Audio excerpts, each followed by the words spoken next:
posibilidad ng tagumpay o kabiguan, ng ligaya o lungkot. Kaya marapat lamang na tanggapin si Jesus bilang tagapagligtas at Panginoon. At matapos yun ay panariwain ang katapatan at paglapit sa Kanya bawat araw o day by day. Ang day by day ay naglalayong umalalay sa pang-araw-araw na pamumuhay. Narito po si Kuya Ed Lapis sa mensaheng pinamagatang How to Know God.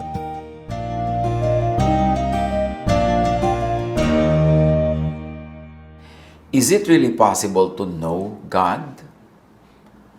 Napakataas bang ambisyon o reachable dream to know God? For mere mortals like us, mga taong likha lang niya, how can a mere creation really know the Creator?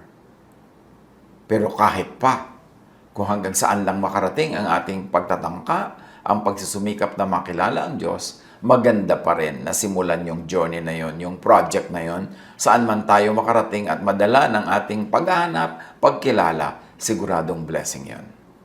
Ang pamagat na ating pag-aaral, how to know God. First, know that God is above and beyond all creation. Persons, families, tribes, and nations. Na ang Diyos ay higit na mataas kanino mang tao, pamilya, tribo o bansa. Kahit anong bansa pa na nagsasabing kilala nila ang Diyos. First, know that God is above and beyond all created things, including religious scriptures, literature, and doctrines. Religious practices, groups, sects, denominations, religions. God is above conceptualization, imagination, interpretation, simplification, or complexification or formulation of man. Representation, presentation, symbolization, idolization. Interpretation, misinterpretation, and misrepresentation of man. If that's a mouthful, ang ibig lang nating sabihin, ang Diyos ay mataas, higit, lampas, kanino mang tao, kanino mang likha ng tao, kanino mang inisip at kinathan ng tao, yun man ay doktrina, yun man ay relihiyon, yun man ay imahen, hindi kayang pagkasyahin ng lahat ng gawa ng tao, yung Diyos na gumawa lamang sa tao. In other words, kung ano man ang naiisip ng ating mga doktrina, ng ating mga religious beliefs, ng ating mga pag-iisip, ng ating mga pagtuturo, dapat nating tanggapin sa simula pa lang na hindi natin talaga kayang buo at lubos na maarok, maunawa, at maipaunawa ang Diyos sa ating kapwa. Napakataas na pangarap na kilalanin at ipakilala ang Diyos. Maaari siguro kapra-kapraso, konti-konti lang. Because who we are compared to the infinite divine Maker.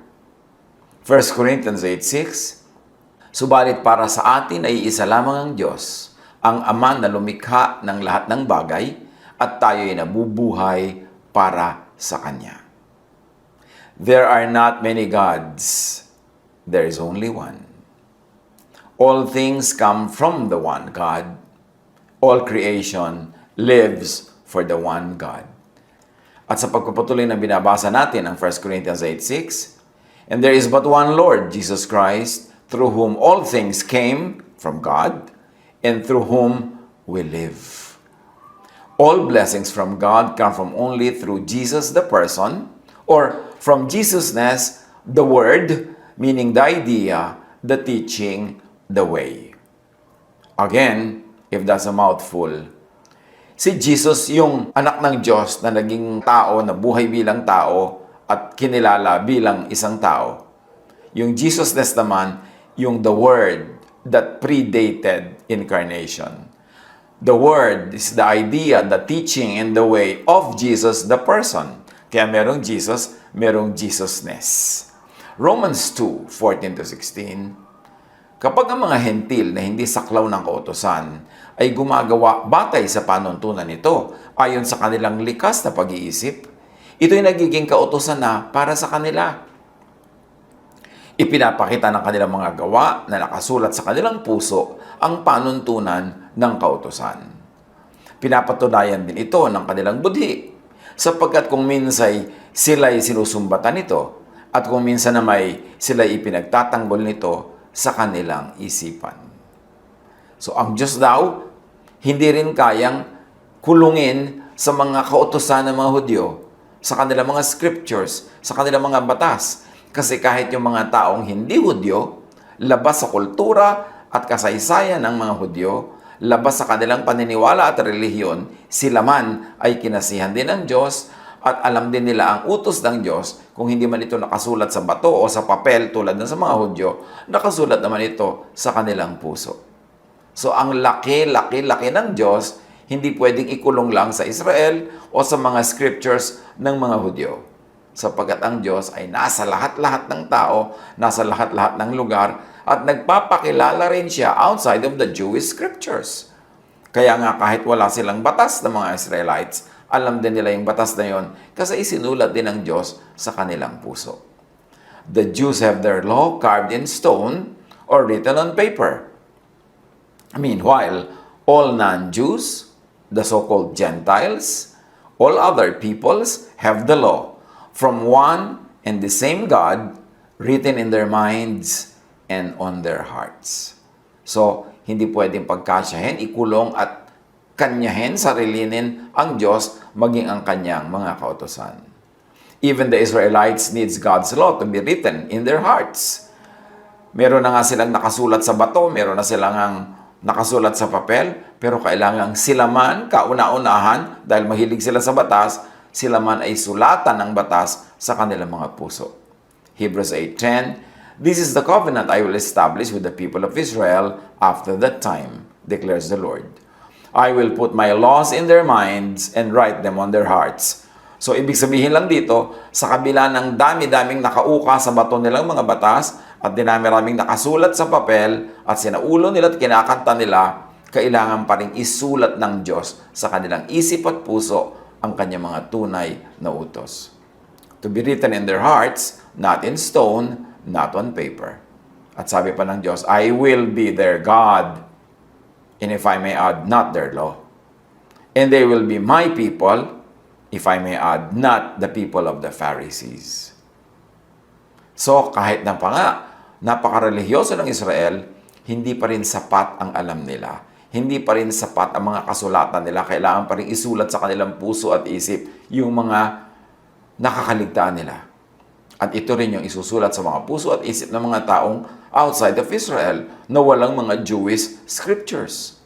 Ganon kalaki ang Diyos, hindi pwedeng solohin o pagkasyahin sa isang relihiyon. Deuteronomy 6:4, Hear, O Israel, the Lord our God, the Lord is one.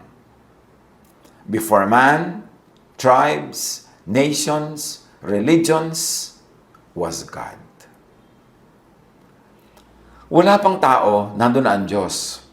So, hindi pwedeng mauna ang relihiyon sa Diyos. Kasi marami na ngang tao, wala pang relihiyon eh. Na-develop lang yung religion over time, after a long stretch of time. So, paano mo pagkakasyahin ang Diyos sa religion? Mas nauna pa ang Diyos sa religion. Yes, merong parts of God na pwedeng maintindihan ng religion, pwedeng maipaunawa, pwedeng pagsalusaluhan, pero higit na dakila ang Diyos kaysa sa religion. Kaya hindi pwedeng sabihin ang religion na siya lang ang may alam tungkol sa Diyos, siya lang ang may katuruan tungkol sa Diyos, dahil ang religion ay gawa ng tao. Kahit pa nga sabihin may revelation ang Diyos dyan, kahit pa nga sabihin may mga part dyan na galing sa Diyos, pero marami sa religious doctrines gawa ng tao. May administrative doctrines nga ang religion, hindi naman yan ang concern ng Diyos. Merong mga paraan kung paano mananamit, kung paano magkakain, na cultural lang yan. Hindi yan universal law of God.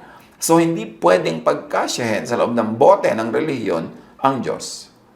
It's presumptuous for any religion to think na siya lang ang nakakakilala sa Diyos at siya lang ang pwedeng magpakilala sa Diyos. Job 38:4, parang tanungan ng Diyos sa tao, Where were you when I laid the earth's foundation? Tell me if you understand. So nauna na nga ang Diyos kesa sa mga tao, tapos ang tao ngayon, ang yabang-yabang, parang kilalang-kilala niya ang Diyos. At siya pa ang nagsasabi kung ano ang gusto ng Diyos, kung ano ang kalooban ng Diyos. Sine-second guess pa niya ang Diyos. Before man, tribes, nations, religion was Jesus and Jesusness. Ang pinagkaiba ng Jesus at Jesusness, si Jesus yung Jesusness na naging tao, idea na naging tao, word that became flesh, word that was incarnated as man. Siya yung Jesus. Pero yung na-incarnate na idea in Jesus, yun yung Jesusness. Bagamat yung pangalan Jesus, syempre, huli yun. Nauna yung idea ng word, which we call Jesusness, as back projection of the name of Jesus. Pero kung chronologically, syempre, nauna yung word, nauna yung Jesusness, kesa doon sa Jesus. Pero binaback pedal nga natin yung pangalan para lang for reference.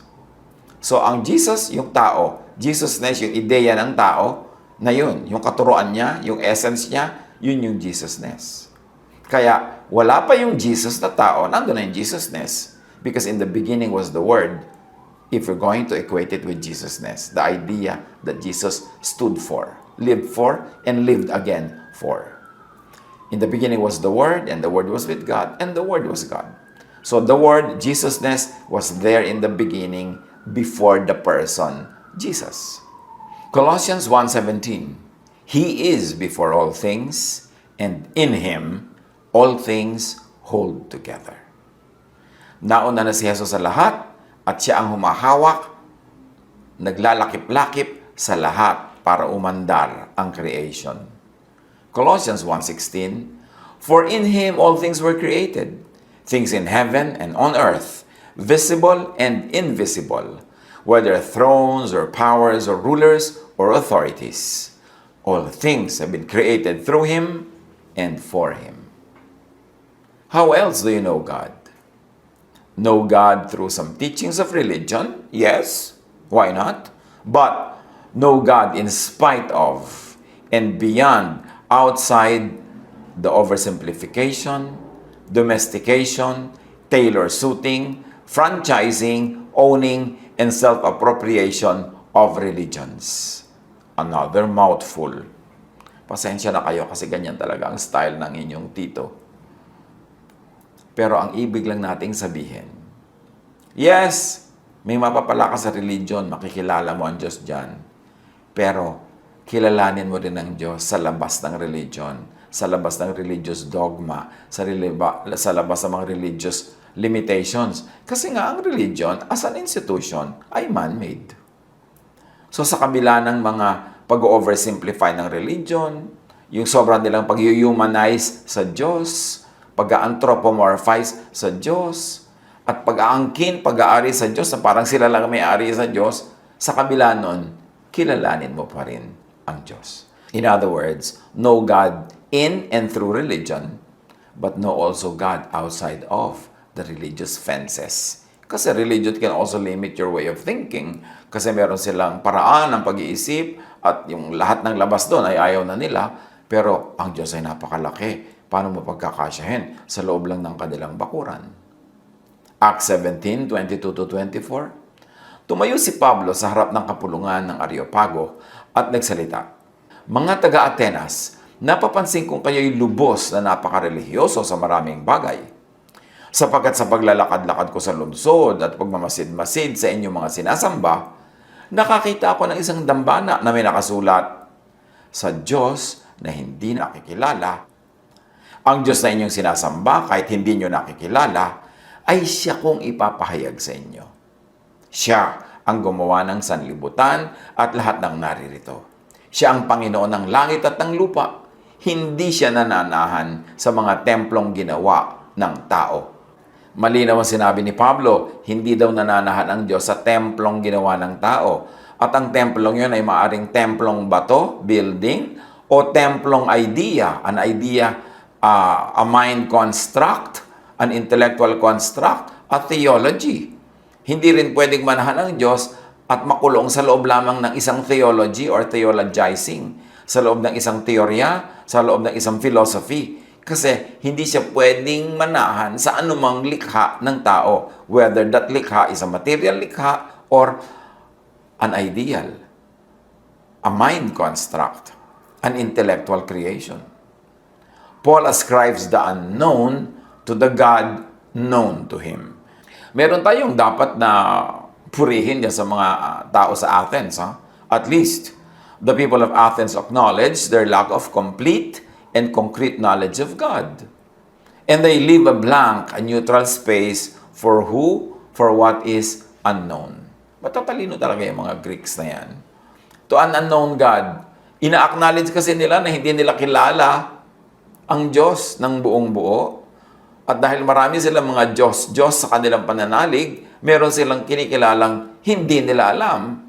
Ina-acknowledge silang meron pa rin silang hindi kilala, kaya sabi nila to an unknown God.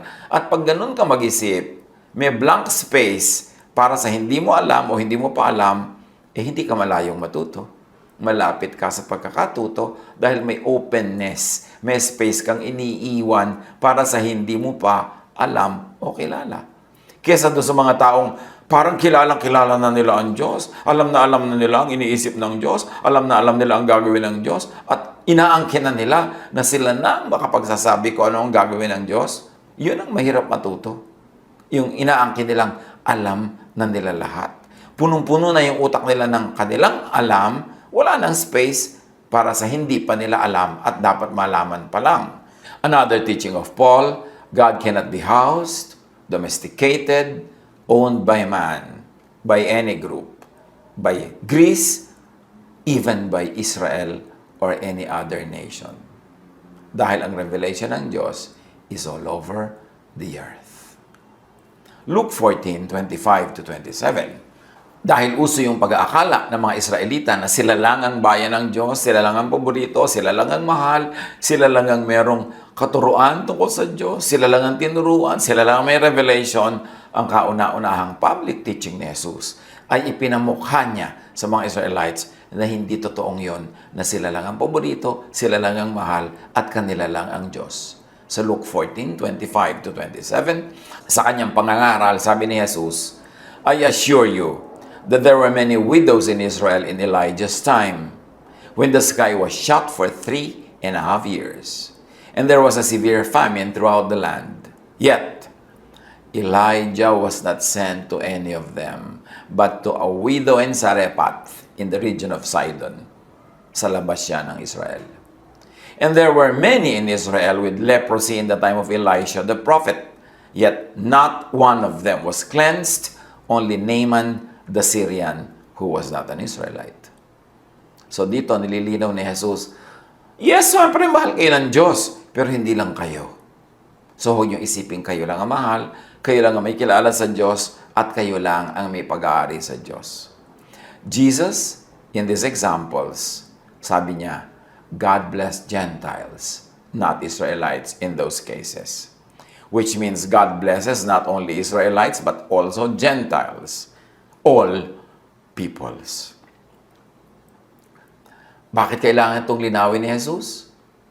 Because religions tend to own God, making God tribal or national or denominational. A God that belongs only to one tribe or to one nation or to one denomination cannot be the God of all. Cannot be the God of the universe. Cannot be the God of all creation. Kasi local lang siya. Kaya yung pag-aangkin sa Diyos, sa parang sa iyo lang yan, sa group lang namin, sa church lang namin, sa nation lang namin, dinidiminish ang Diyos. Which is wrong. Because God is above all. God is in all, and everything belongs to God. Acts 10:28, sinabi niya, alam naman ninyo na bawal sa isang Hudyo ang makihalubilo o dumalaw sa isang hindi Hudyo. Nakapremise yan sa dating paniniwala nilang atin lang ang Diyos, hindi tayo pwedeng makihalubilo sa iba. Subalit ipinakita sa akin ng Diyos na wala akong dapat ituring na marumi at di karapat dapat pakitunguhan. So sabi ni Pedro, ipinakita sa akin ng Diyos na yes, ang Diyos ay para sa lahat, hindi lang para sa atin, at hindi sila marumi at tayo walang malinis, yan ay mga guni-guni lang natin. At sinasabi niya, in other words, ang lahat ay mahal ng Diyos. Ang Diyos ay Diyos ng lahat, Hindi lang ng Israel, hindi lang ng isang bayan, ng isang tribo, isang pamilya, ng isang relihiyon, ng isang denomination, ng isang sekta. Hindi pwedeng kulungin ng Diyos sa ganong kaliliit na lalagyan. Acts 26:9, akala ko rin nung una ay dapat kong gawin ang lahat ng aking magagawa laban sa pangalan ni Jesus na taga Nazareth. Because Jesus or Jesusness opposes our laws and traditions. Kung itutuloy ang kanyang gustong sabihin.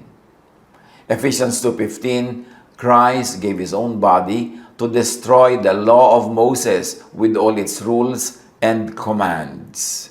Bakit? Kasi yung mga rules and commands na yun, nagkukulong sa tao at nagkukulong din sa Diyos na parang nandun lang ang kabanalan ng Diyos sa mga laws ni Moses, nandun lang ang tamang daan para pumunta sa Diyos, nandun lang ang katotohanan, kaya Christ destroyed the law. Christ reinterpreted the law and made it loving because the interpretation of the Jews of the law is not loving.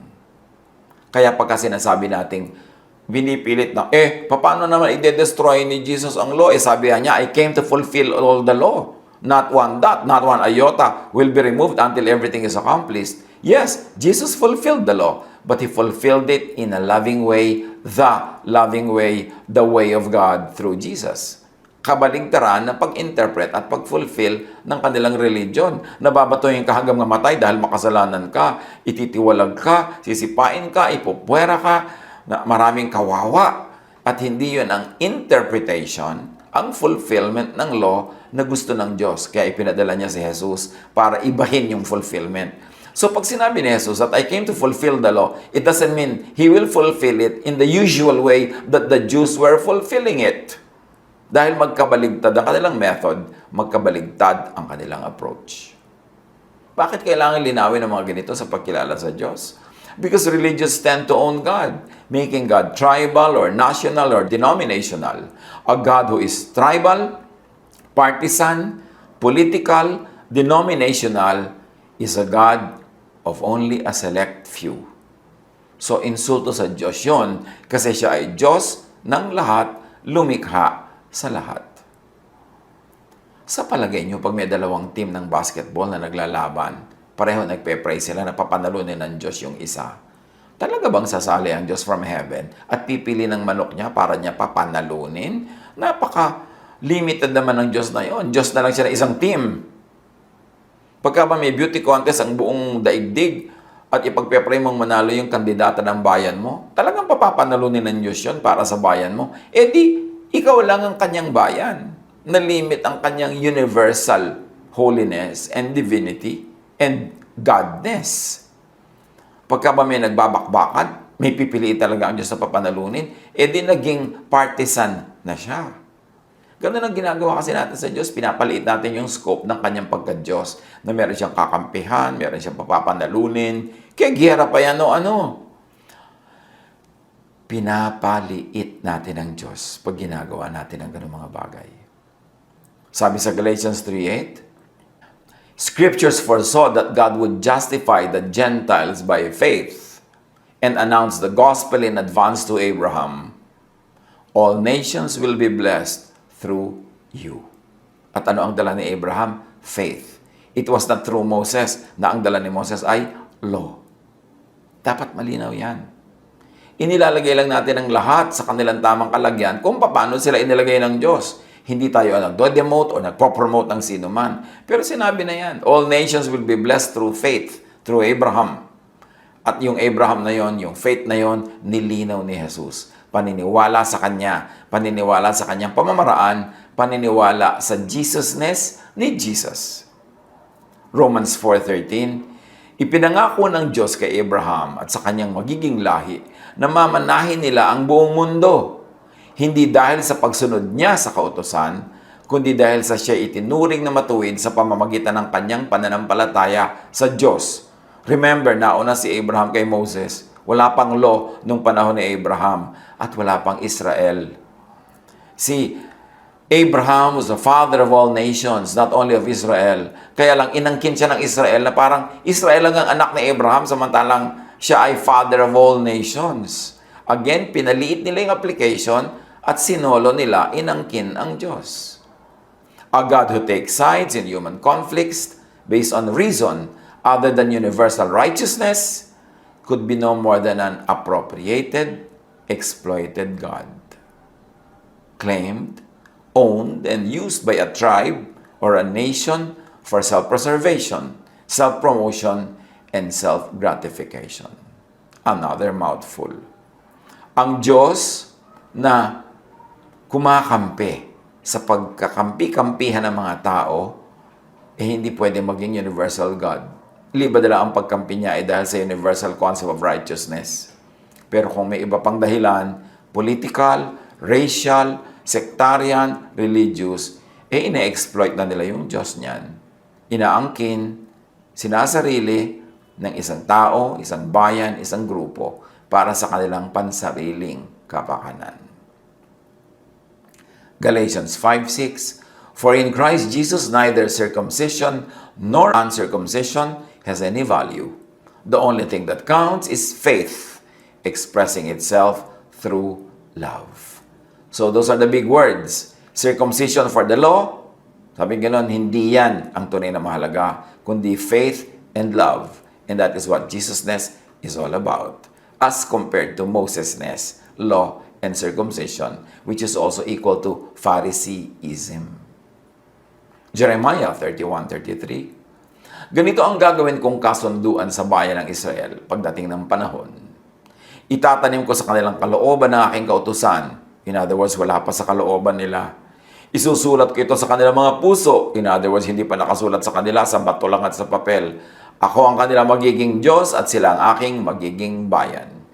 Doon sa panahon na yon na sinasabi ito, gagawin at mangyayari pa lang, hindi pa yon ang katotohanan.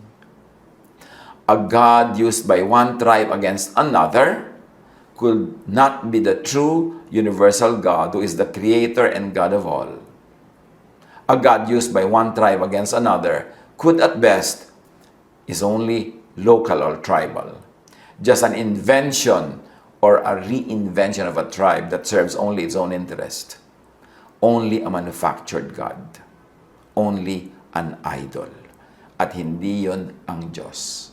Ang Diyos ay lampas doon, higit doon, kaya hindi siya dapat kulungin sa mga ganon. Matthew 21:43. Therefore I tell you that the kingdom of God will be taken away from you and given to a people who will produce its fruit.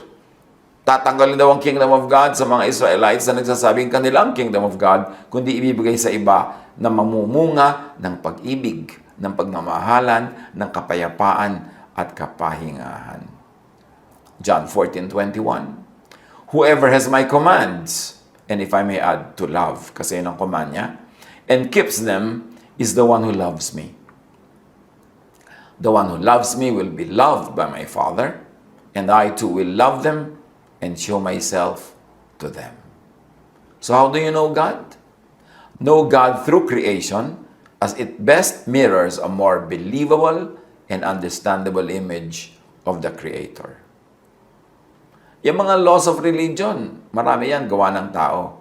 Pero ang laws of nature, Diyos talaga ang may gawa, hindi pwedeng imbentuhin ang tao. Kaya, isang napakabisa at magandang paraan ng pagkilala sa Diyos through the laws of nature, through the nature that God created.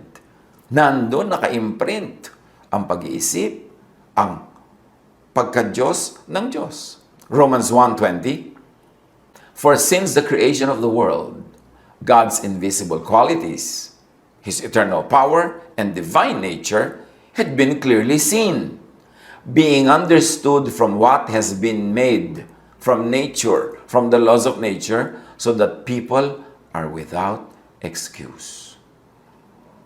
So gusto mo talaga makilala ang Diyos? Yes, some of the ways could be through the religious ways, but there is a great way, the natural way, because God is the law and author of nature. Psalm 19:1-4. The heavens declare the glory of God.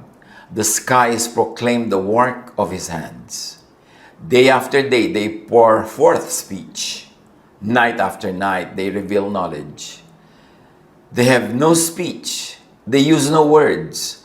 No sound is heard from them, yet their voice goes out into all the earth, their words to the ends of the world. Ang mensahe daw ng kalikasan, ng langit, ng mga bagay-bagay na nilikha ng Diyos ay nagsasalita, nagtuturo, hanggang sa kaduluduluhan ng daigdig. This is God's revelation through nature. Know God through nature, through natural law, through science. Know God also through religious belief. But first know God through God's creation and creative genius, outside of religious dogma. Psalm 104:24. How many are your works, Lord? In wisdom you made them all. The earth is full of your creatures. Marami tayong matututunan, tingnan lang natin ang kapaligiran. Job 38:31-33. Can you bind the chains of the Pleiades? Can you loosen Orion's belt, yung mga heavenly bodies? Can you bring forth the constellations in their seasons, or lead out the bear with its cubs? Do you know the laws of the heavens? Can you set up God's dominion over the earth? The answer is no. Hindi kaya ng taong gawin yung ginawa ng Diyos. So makinig tayo at tingnan natin yung mga nilikha niya kasi nagpapahayag siya ng mensahe sa pamamagitan ng creation. Job 25:2, dominion and awe belong to God. He establishes order in the heights of heaven. And Amos 4:13, he who forms the mountains, who creates the wind, and who reveals his thoughts to mankind, who turns dawn to darkness, and treads on the heights of the earth, the Lord God Almighty is his name. Yes, nakikilala ang Diyos through religion, pero lalo namang makikilala ang Diyos through science, through natural law. Kasi tiyak na tiyak tayo na siya ang may likha nun. Science could be God's last and most truthful prophet. Man cannot know and understand the Creator beyond the limits set by how man was designed. But still, man can know and understand the Creator in many and great ways. Marami pang natitirang paraan para makilala natin ang Diyos. Kaya lawakan ang isip, lawakan ang tanaw, buksan ang mata ang isip, buksan ang puso. Huwag ikulong sa dogma, huwag ikulong sa sobrang sentimentality, huwag ikulong sa pagiging very, very conservative. Maraming dapat malaman, kailangan bukas ang isip, open, dahil ang Diyos ay napakalaki. Ang dami pang natitirang dapat nating alamin. Jeremiah 29:13, you will seek me and find me when you seek me with all your heart. Yes, nakikilala at nakikita ang Diyos through a prayer book, through a hymnal, through scripture. Pero nakikita at nakikilala ng Diyos through a microscope, through a telescope, through scientific theorems and research. There are infinitely many ways to know God. Open your mind and your heart to grow in the knowledge of the divine. And do not mistake knowledge of religion with the knowledge of God. Sometimes they are the same, many times they are not. True knowledge of God is shown by fruits. Matthew 7:16-23. Paano daw natin malalaman kung sino ang tunay na nakakakilala sa Diyos? Nakakaalam ng pamamaraan ng Diyos? By their fruit, you will recognize them, sabi ni Jesus. Every good tree bears good fruit, but a bad tree bears bad fruit. Thus, by their fruit, you will recognize them. So how will you recognize a true lover of God? A true follower of God? The one who loves. Dahil sabi ni Jesus, if you love me, you obey all the law. And the true fruit of spirituality is love. Loving others, loving God, and loving yourself.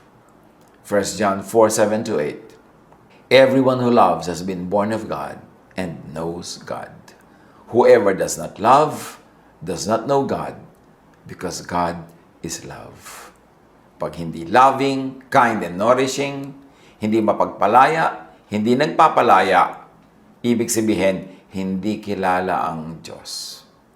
Hindi kilala si Jesus. More knowledge of God means more Jesusness, which means more love, more peace, more rest. Yan ang dahilan sa pagsisikap nating makilala ang Diyos para maging kawangis tayo ni Jesus. Bakit natin siya gustong makita? Para masundan natin ang kanyang imahen at maging ganun din tayo.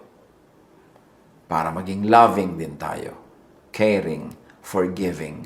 Para magbibigay din tayo sa tao ng rest, ng peace. Yun ang tunay na pagkakilala sa Diyos.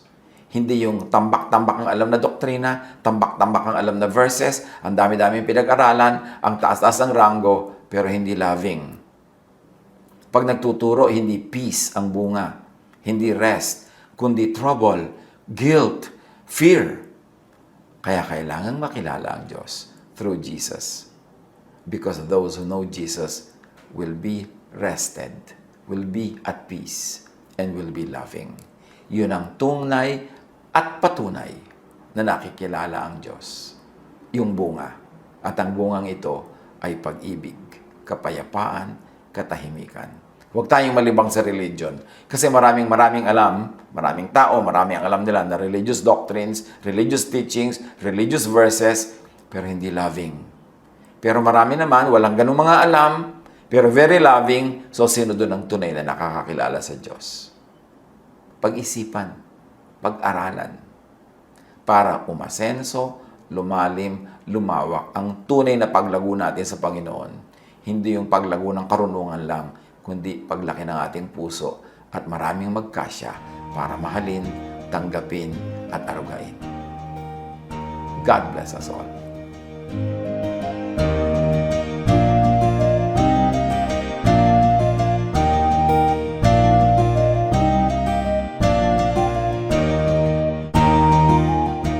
Ang katatapos pong mensahe ni Kuya Ed Lapiz ay pinamagatang How to Know God.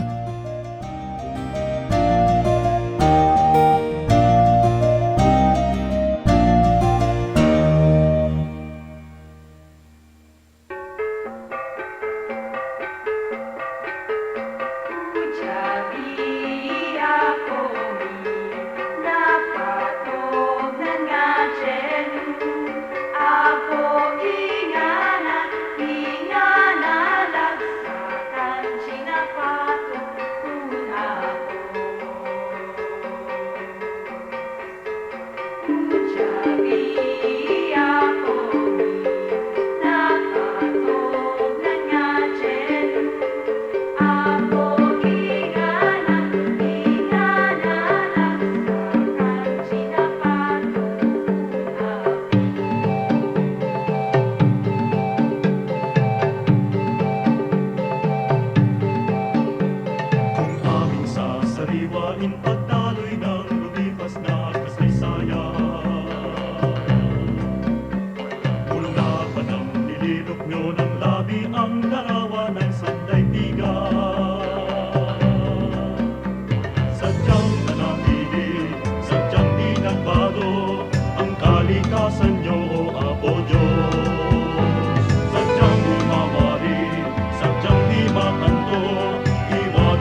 pagluha dito sa buhay ko.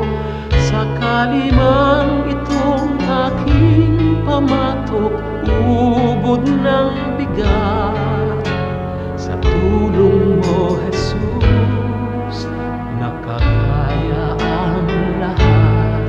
Kung sakaling ang ligaya'y di pa natagpuan, kung sakaling ang ginhawa'y di pa nakakamtan, sa piling mo, Jesus, ako ay lagi nang nakatanaw sa langit mong laan, di na mamamanglaw.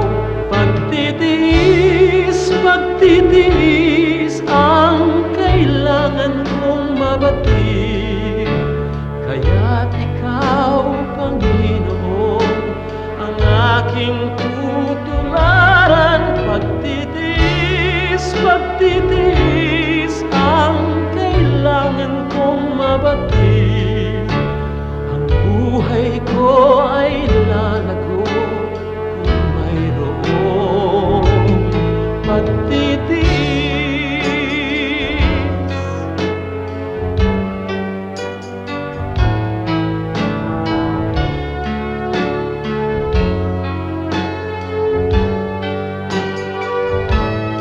Kung sakaling ang ligaya'y di pa natagpuan, kung sakaling ang ginhawa'y di pa nakakamtan, sa piling mo, Jesus, ako ay lagi nang nakatanaw sa langit mong laan, di na mamamanglaw.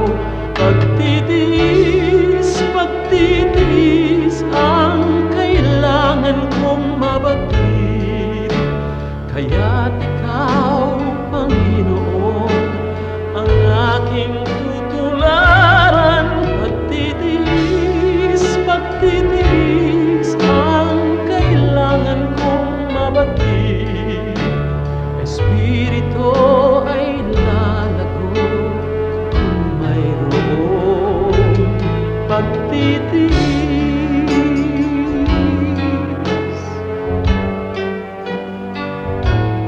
Pagtitiis.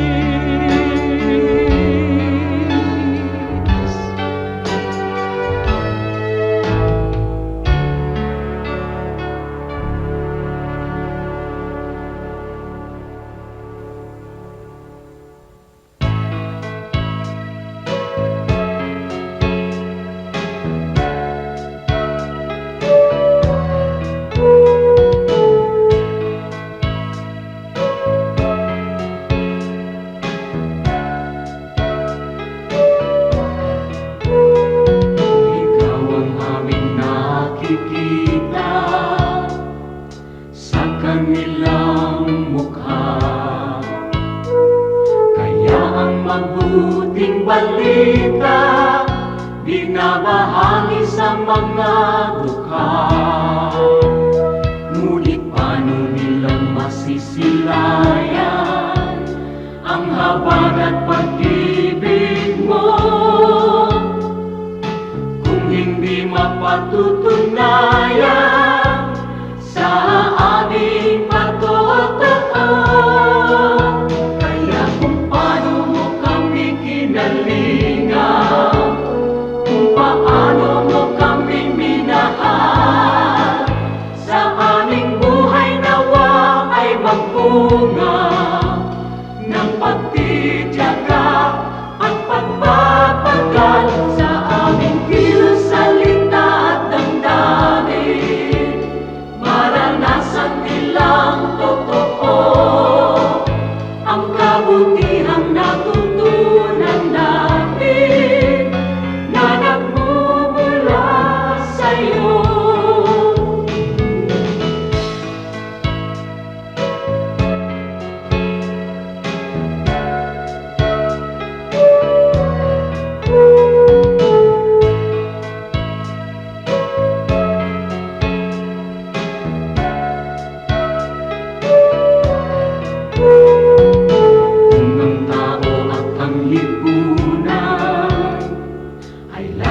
makasarili.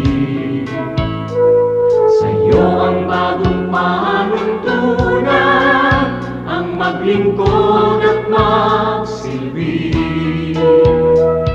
Ang aming pananampalataya patuloy mong palaruin,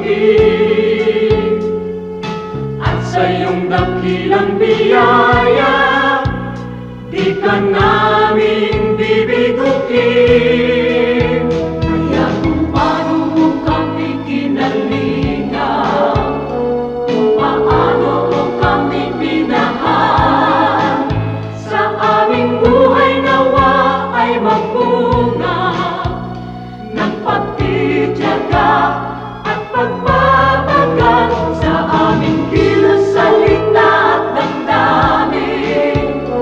Maranasan nilang totoo ang kabutihang natutunan namin na nagmumula sa'yo. Ang kabutihang natutunan namin na nagmumula sa'yo.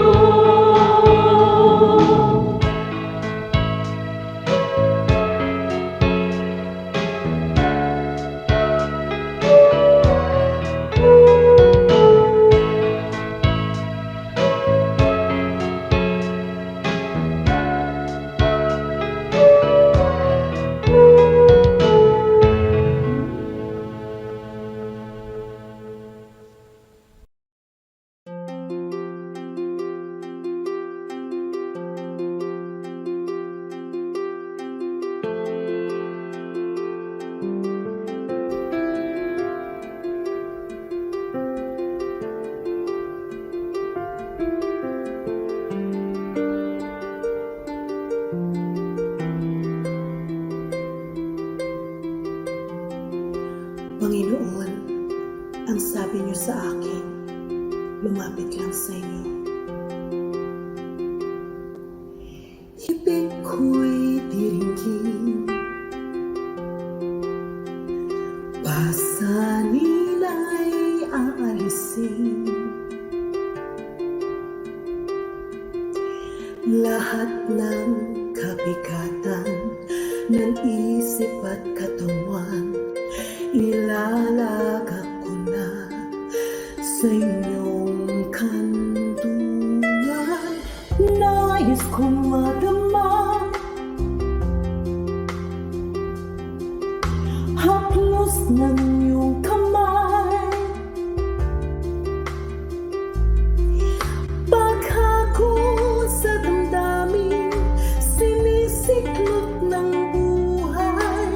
Nais kong madama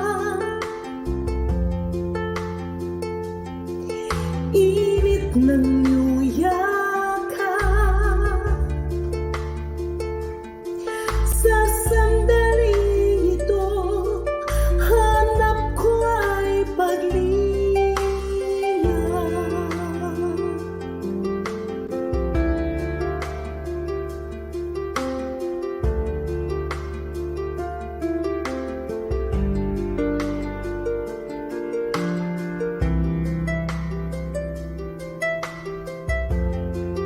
Panginoon, tinatanggap ko po ang inyong paanyaya. Dito sa piling mo, nais kong magpahinga.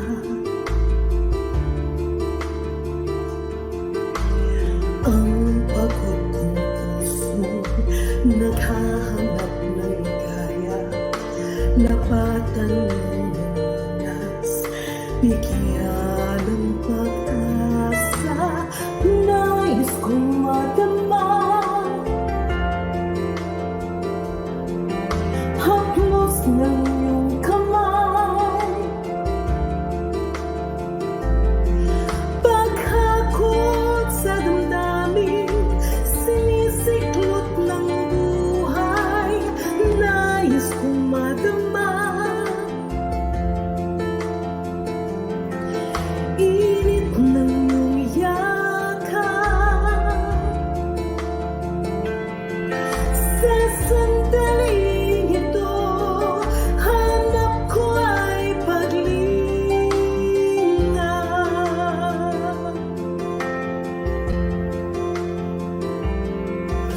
Narito ako ngayon, itulad mo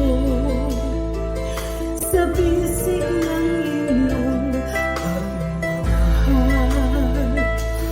pagmamahal. Nais kong madama haplos ng iyong kamay, paghagod sa damdamin, sinisiklop ng buhay. Nais kong madama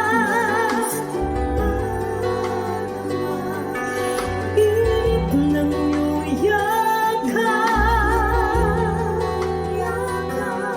Sa sandaling ito, hanap ko ay pag-ibig. Nais kong madama haplos ng iyong kamay,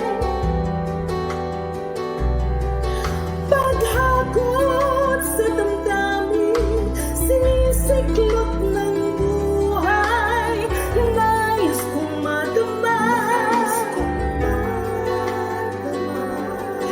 init ng iyong yakap. Sa sandaling ito, hanap ko ay paglinga.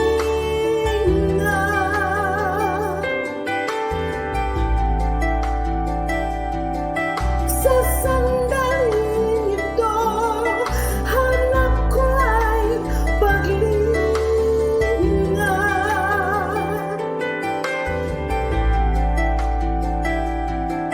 Sa sandaling ito, hanap ko ay paglinga.